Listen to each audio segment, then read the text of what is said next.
கொடுத்து வச்சோன்னு சொல்லலாம், பாக்கியசாலிகள்னு சொல்லலாம். எதுக்கான இந்த ஒரு விஷயத்த நான் இப்போ நான் சொன்னேன்னா, இன்னைக்கு பார்த்தீங்கன்னா வெளியே நம்ம நிறைய பேர் மக்களை பார்த்துட்ருக்கோம். என்ன பார்த்துட்ருக்கோம் அப்படின்னா, இன்னைக்கு வெளியே வேலைக்கு போயிட்டுருக்காங்க.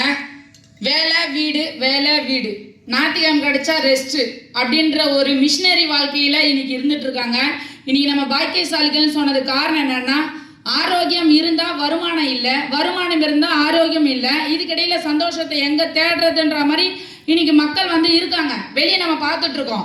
அப்படி இருக்கிற இந்த உலகத்தில் இன்னைக்கு நம்ம பார்த்தீங்கன்னா இந்த ஐலாண்ட் ஹெல்த் கேரில் பார்த்தீங்கன்னா ஹெல்த்தை கொடுத்துருக்காங்க, வெல்த்தை கொடுத்துருக்காங்க. அது மட்டும் இல்லாமல் இன்னைக்கு நம்ம என்ன பண்ணிகிட்ருக்கோம், ஹாப்பியாக என்ஜாய் பண்ணிகிட்ருக்கோம். அப்போ ஹாப்பினஸ்ஸையும் கொடுத்துட்ருக்காங்க.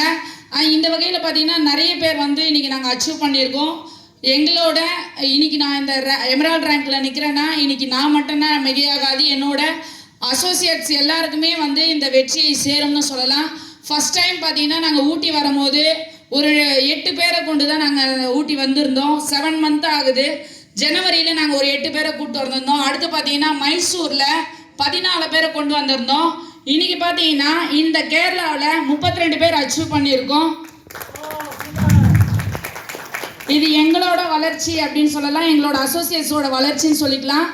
நெக்ஸ்ட்டு பார்த்தீங்கன்னா இந்த மைசூர் டூரை வந்து நாங்கள் ஒரு பெரிய ப்ரோக்ராம்னு நாங்கள் நினைக்கிறோம். ஏன்னா எல்லாருமே வந்து ஒரு டார்கெட்டை ஃபிக்ஸ் பண்ணி எங்களோட அசோசியேட்டில் மட்டும் 100 பீப்புளை நாங்கள் வந்து அச்சீவ் பண்ணி கூட்டு வருவோன்றத எங்களோட டீமோட சார்பாக நான் வந்து தெரிவிச்சுக்கிறேன் சார். Thank you sir. வாய்ப்பு கொடுத்த அனைத்து லீடர்களுக்கும் தேங்க்யூ சார்.